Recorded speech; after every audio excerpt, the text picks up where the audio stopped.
ಎಲ್ರಿಗೂ ನಮಸ್ಕಾರ. ನಾನು ಇವತ್ತು ಚಾಯ್ ಕಟ್ಟಿಂದ ಒಂದಿಷ್ಟು ಪಾರ್ಸಲ್ನ ರಿಸೀವ್ ಮಾಡ್ಕೊಂಡಿದ್ದೀನಿ. ಅದರಲ್ಲಿ ಹೆಸರುಬೇಳೆ ಸೆಂಡ್ಗೆ, ಗೋಧಿ ಸೆಂಡ್ಗೆ, ಮಿಲೆಟ್ ಸೆಂಡ್ಗೆ ಹೀಗೆ. ಇದು ತುಂಬಾ healthy, protein rich home made product ಆಗಿರುತ್ತೆ. ಹಾಗೆ ಕೈಯಲ್ಲಿ ಮಾಡಿರೋದ್ರಿಂದ ಟೇಸ್ಟಿ ಮತ್ತು ಹೆಲ್ದಿ ಆಗಿದೆ.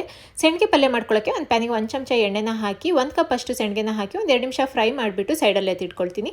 ಈಗ ಅದೇ ಪ್ಯಾನ್ಗೆ 1 ಚಮಚ ಎಣ್ಣೆನ ಹಾಕಿ ಎಣ್ಣೆ ಬಿಸಿ ಆದ ನಂತರ ಅರ್ಧ ಚಮಚ ಸಾಸಿವೆ, ಜೀರಿಗೆ, 1 ಕಟ್ ಮಾಡಿರೋ ಈರುಳ್ಳಿ, 2 ಕಟ್ ಮಾಡಿರೋ ಹಸಿಮೆಣಸಿನಕಾಯಿ, ಸ್ವಲ್ಪ ಕರಿಬೇವನ್ನ ಹಾಕಿ ಈರುಳ್ಳಿ ಟ್ರಾನ್ಸ್ಪರೆಂಟ್ ಆಗೋವರೆಗೂ ಫ್ರೈ ಮಾಡಿ 1 ಚಮಚ ಬೆಳ್ಳುಳ್ಳಿ ಶುಂಠಿ ಪೇಸ್ಟನ್ನು ಹಾಕಿ ಅದನ್ನು 1-2 ನಿಮಿಷ ಫ್ರೈ ಮಾಡಿಕೊಂಡು 1/4 ಚಮಚ ಅರಿಶಿನದ ಪುಡಿ, 1 ಚಮಚ ಖಾರದ ಪುಡಿ, ಹಾಗೆ 1 ಕಟ್ ಮಾಡಿರೋ ಟೊಮೊಟೊ ಹಣ್ಣನ್ನು ಹಾಕಿ ರುಚಿಗೆ ಉಪ್ಪನ್ನು ಹಾಕಿ ಟೊಮೊಟೊ ಸಾಫ್ಟ್ ಆಗೋವರೆಗೂ ಬಾಡಿಸ್ಕೊಂಡು ಫ್ರೈ ಮಾಡಿ ಇಟ್ಕೊಂಡಿರೋ ಸೆಂಡ್ಗೆ ಒಂದು ಅರ್ಧ ಲೋಟ ನೀರನ್ನು ಹಾಕಿ 1-2 ನಿಮಿಷ ಬೇಯಿಸ್ಕೊಳ್ತೀನಿ. ಚಾಯ್ಕಾಟ್.com ಅಲ್ಲಿ 4 ಥರದ ಡಿಫ್ರೆಂಟ್ ಸೆಂಡ್ಗೆಗಳು ಸಿಗುತ್ತೆ. ಕಾರ್ನ್, ಗೋಧಿ, ಸಜ್ಜೆ ಹೀಗೆ.